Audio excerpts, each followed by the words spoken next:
Ciénaga, 1940.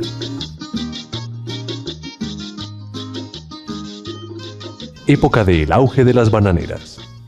La cultura y los negocios florecían por doquier, y en medio de esta bonanza nace una nueva estrella que no deja de sonar en las emisoras de la costa: Guillermo Buitrago.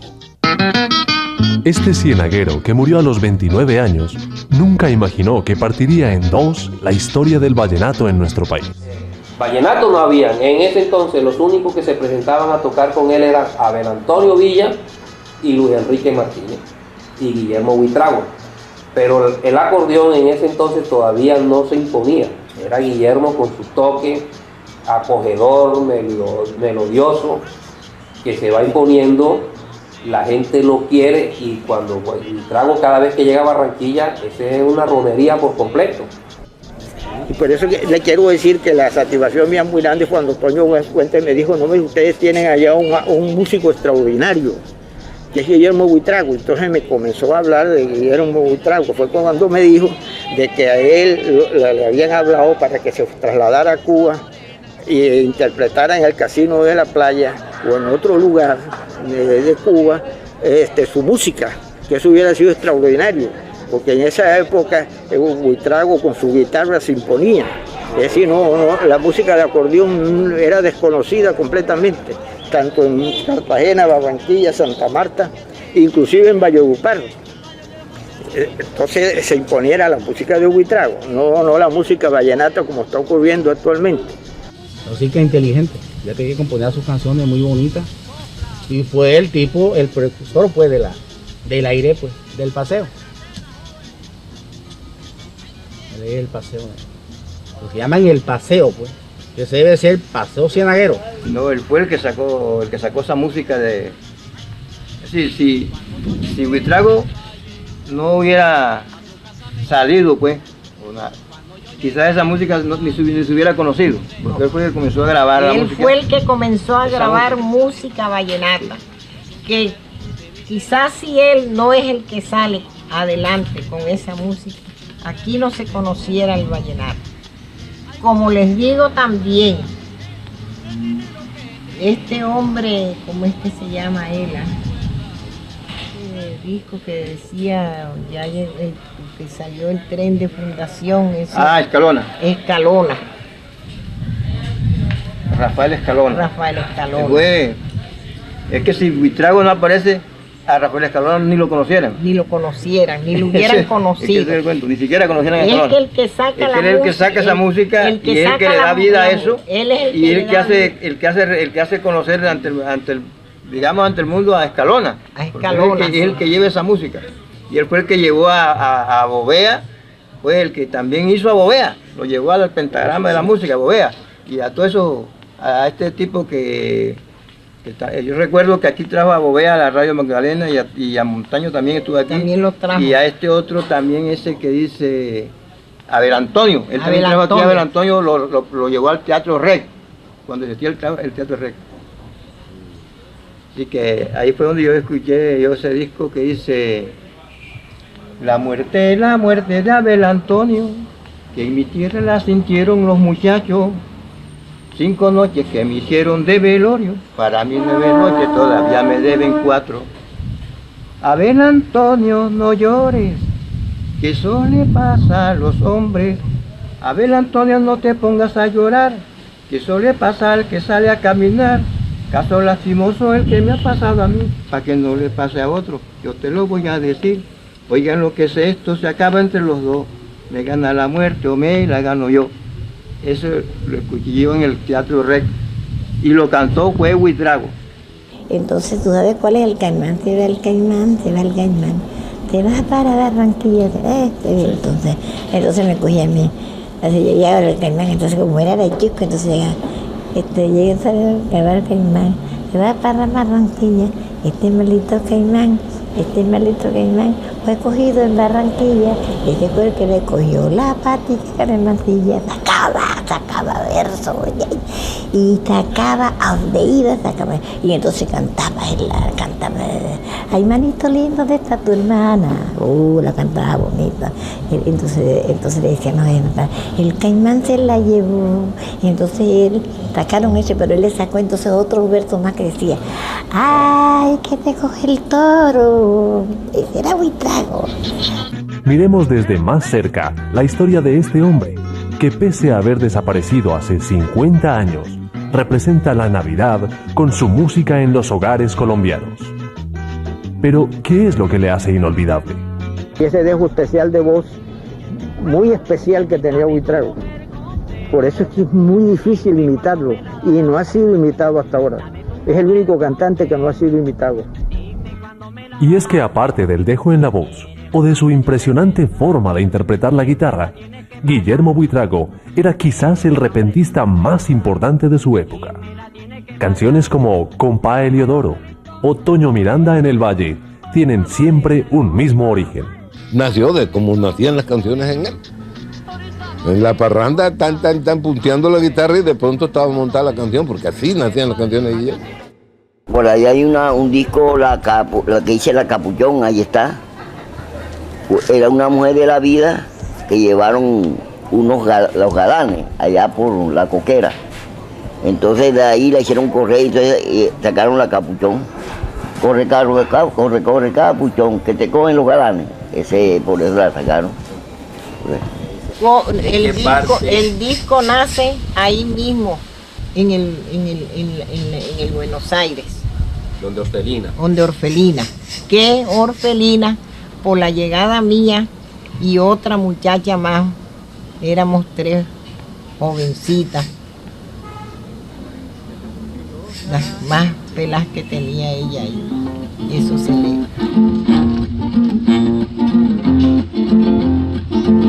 Repito. Voy a hacer una recogida de toditos los gorreros para echarlos al playón, que se los coma el golero. Voy a hacer una recogida de toditos los gorreros para echarlos al playón, que se los coma el golero. Corre, capuchón, que te cogen los galanes. Corre, capuchón, que te cogen los galanes. Corre, capuchón, que te cogen los galanes. Esa es una que cantaba muy bien. Bueno, a propósito, ahora que cantaste esa canción, ¿a quién le hicieron esa canción? Bueno. ¿Cuál? Esa. La de los capuchones. La de la capuchón. Él sabe que fue a mí. Ah, fue a ti. Pero él era un tipo que en una parranda era una canción. En las situaciones que se presentaban aquí, cuando hubo el problema de Río Frío con los panderos de Río Frío, que fue una yuca que trajo este ruso Zumbató, que era una yuca que no era comestible, sino era para hacer harinas, para sellar los pozos de petróleo. Hacían un almidón con esa harina y eso se lo echaban al pozo de petróleo. Pero era, para la salud era perjudicial porque le producía a la persona que la comía vómitos y diarreas y esa vaina.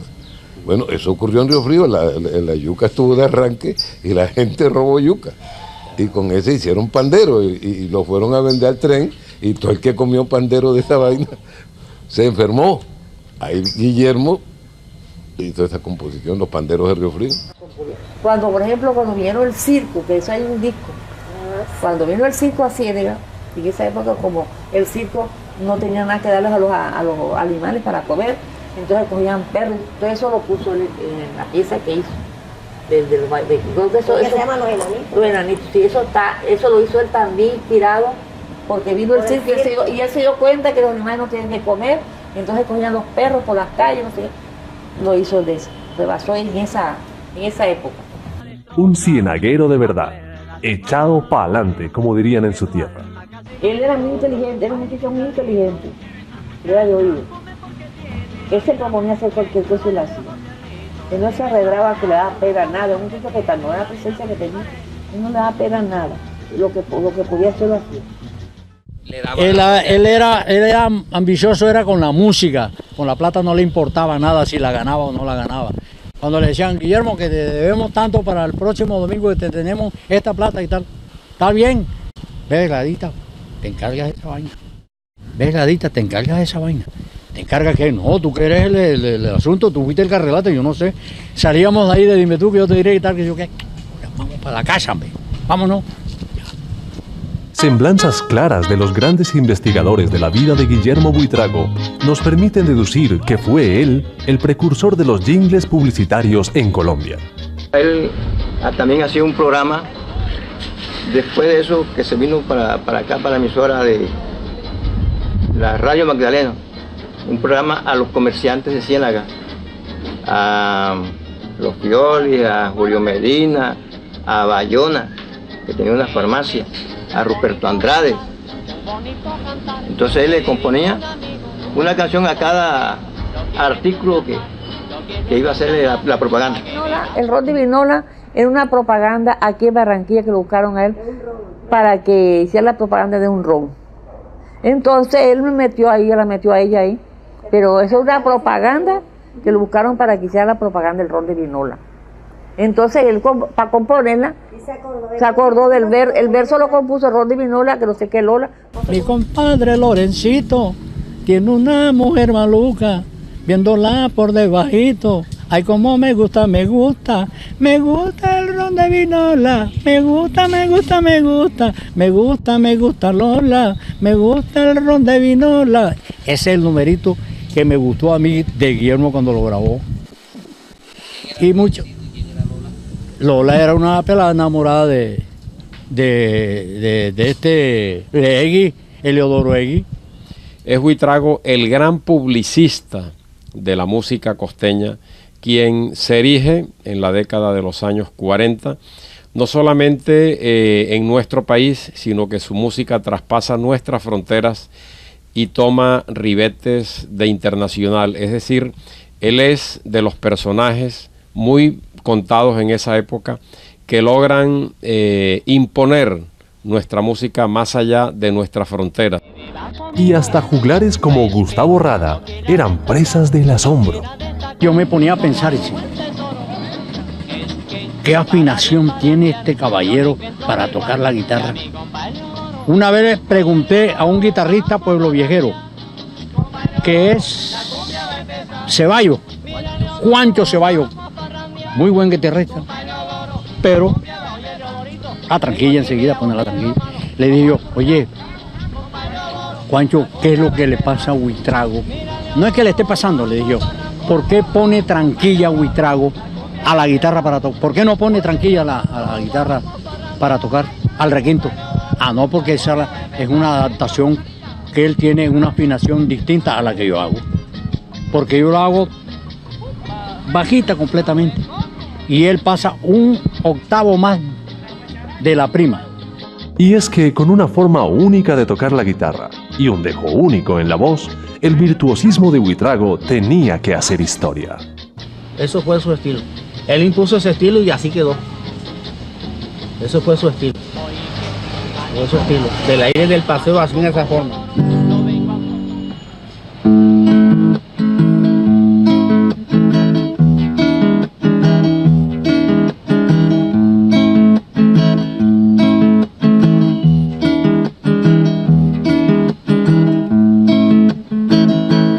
Ese fue su estilo. Dicen quienes lo conocieron que a la hora de armar un conjunto, Guillermo Buitrago era un grande entre los grandes. Ese acople de Guillermo Buitrago y Ángel Fontanilla fue un acople extraordinario. Y Buitrago era tan exigente en la primera guitarra, pues precisamente que le exigía a Fontanilla. Y Fontanilla era tan bueno como puntero haciendo la segunda guitarra que también le exigía a Buitrago. Primera y segunda guitarra que se exigían por igual. Sin embargo, ya no son ahora la esencia del vallenato que escuchamos. Julio Oñate sabe por qué. Bueno, desafortunadamente ese movimiento hacia la guitarra que florece en la década de los años 40 y posteriormente en las décadas subsiguientes, se ve un poco mermado y es desalojado el espacio que había ganado por el acordeón, sencillamente por falta de liderazgo, por falta de líder. Buitrago muere y a mediados de los años 60, Julio Bovea, con el legendario trío de Bovea y sus vallenatos, que había quedado liderando el movimiento de la guitarra, se va para Argentina y permanece por espacio de unos 20 años en Argentina. Entonces prácticamente la guitarra es desalojada por el acordeón, sencillamente por falta de liderazgo.